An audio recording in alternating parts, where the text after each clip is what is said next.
The woman who fell from the sky, a hero's flight through chaos, 35,000 feet above the ocean, a storm unleashed terror, a captain's voice trembled, and a single woman, hidden in plain sight, rose from the shadows to face destiny. One life-altering decision. One flight that changed everything. Imagine this. You're somewhere over the Atlantic, 35,000 feet in the air.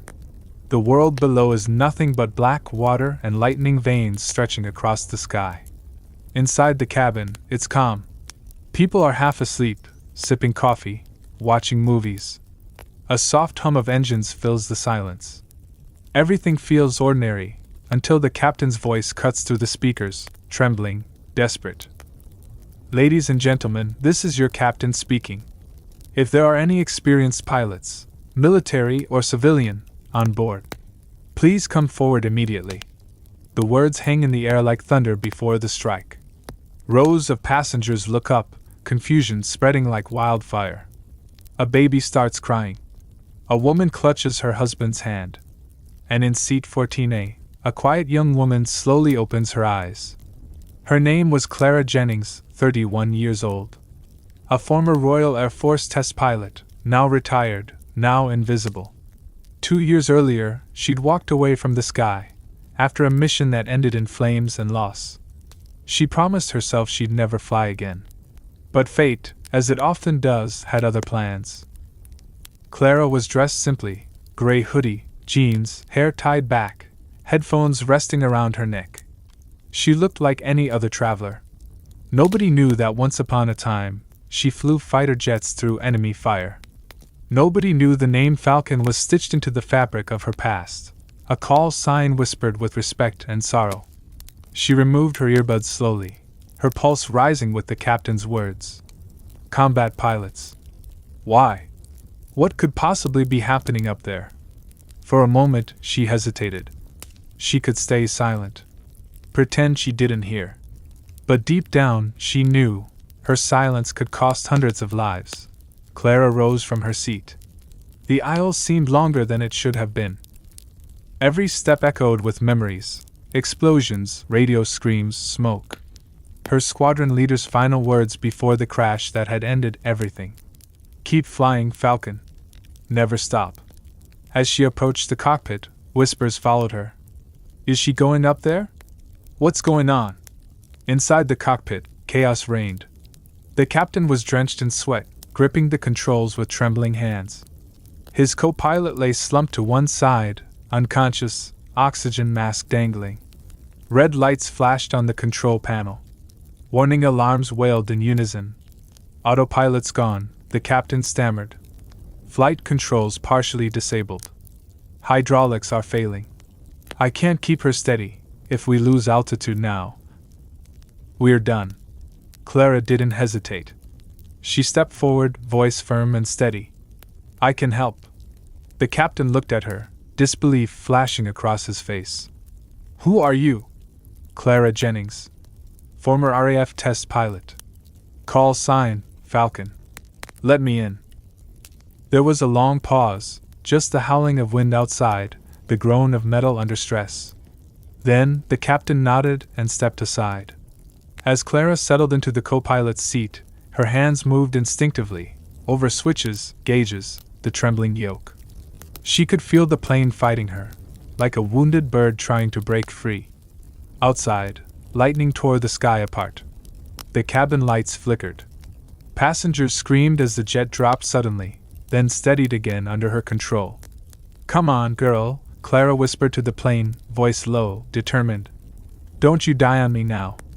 The captain monitored instruments, while Clara wrestled the storm. Turbulence slammed them side to side. The engines howled, their rhythm faltering. The radar flickered out. Engine 2's losing power, the captain said. Then we fly on one, Clara replied. We've done worse. Rain lashed the windshield, lightning slicing through the darkness like a blade. Every second stretched into eternity. In the cabin, passengers prayed, cried, clung to strangers. One little boy looked up at his mother. Mom, are we going to die? She squeezed his hand and whispered, No, sweetheart. There's an angel flying this plane. Clara couldn't hear them, but somehow she knew. She couldn't fail, not again. 15 minutes later, fuel levels dropped dangerously low. The storm was shifting, pulling them toward the coastline. On the radar, a faint light appeared, an emergency strip, barely visible through the static. Clara pressed the intercom. "This is Flight 982. Pilot incapacitated. This is co-pilot Clara Jennings, former RAF. Request emergency clearance at nearest base. We're running low on fuel." Static hissed. Then a voice broke through, calm, strong, steady. "Copy that, Falcon. You're clear to land at Black Ridge Air Base. Runway lights are on. We're waiting for you."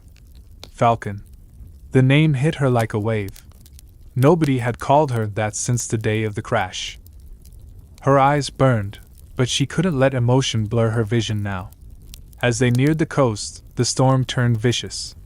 Wind slammed into the fuselage, tossing the plane like a toy. Clara's arms screamed with pain as she gripped the controls. The runway lights danced in the rain, sometimes there, sometimes gone.